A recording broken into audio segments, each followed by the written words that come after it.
How's it going, guys? Sanitary here. Hope you guys are having a real good day. So today's video is a little bit different. I want to mix things up a little bit and talk about the importance of acknowledging your own personal flaws in order to increase your personal development as a human being, as an individual. So if you're watching this video and you're just not happy with your life and or you keep making the same mistakes, you might want to take a step back and really try to be objective and see what kind of personality flaws that you have and try to work on those. And this may seem like common sense, but unfortunately, a lot of times it's hard to, look outside and be objective from your own personality, your own body, because we have those blinders ever so often. And the other thing is that a lot of times it's really hard to acknowledge your own flaws.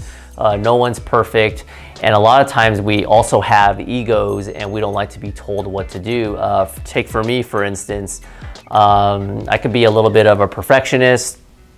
I can be short-tempered at times, and I can be very impatient at times. And this could get you in a lot of trouble. For example, it hasn't happened to me, but let's just use that as an example. Let's say you have a really bad temper and you're driving on the road and you get that road rage, and then you end up getting in a confrontation. Let's say the guy was totally out of line and he cut you off and he flipped you off and you felt like you needed to say something. Well, regardless of what he said to you, by you responding in a negative way, it creates more negative energy and it puts you in a bad predicament. At the time, it may make you feel a little bit better, but usually when you mix hatred with hatred, it's usually just fireworks and it's not a good combination. Well, let's go with another situation. Let's say you've been in a lot of relationships, you don't have any problems meeting guys or girls, but you have commitment issues. You may not even know that you have commitment issues, but if you've been in like 5 or 6 relationships and the majority of people that you were with tell you that you had commitment issues,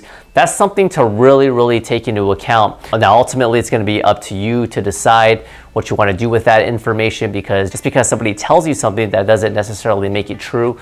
But if a lot of people are saying the exact same thing and you see the exact same pattern, you really need to be objective.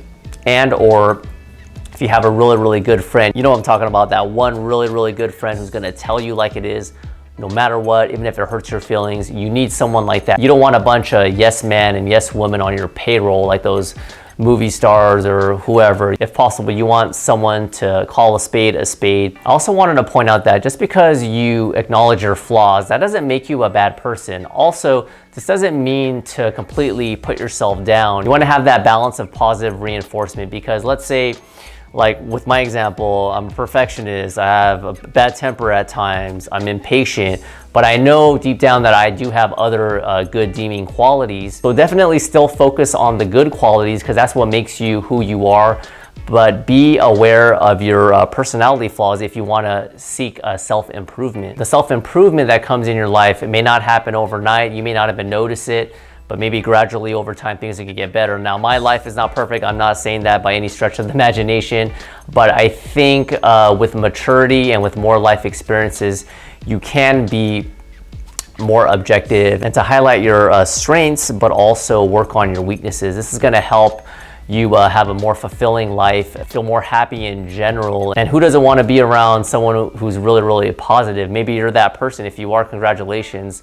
People like to be around positive people. I know I do, and you also might be helping other people indirectly with your positive energy. So that's my 2 cents for this video. And one last thing I wanted to say is, if one of your qualities is being arrogant and cocky, then this video is probably going to be really challenging, and you probably haven't even gotten this far in this video. I am a lot of things, like I said, a combination of good qualities, some other things that I need to work on, like I mentioned.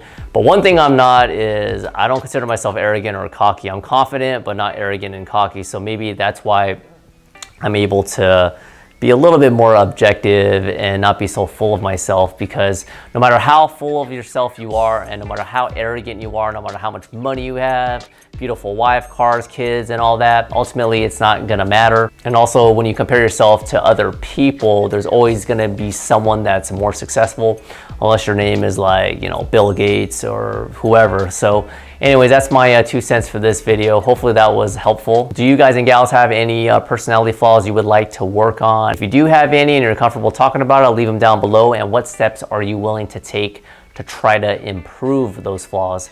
That's my time, guys. I'll see you guys in the next video. Bye.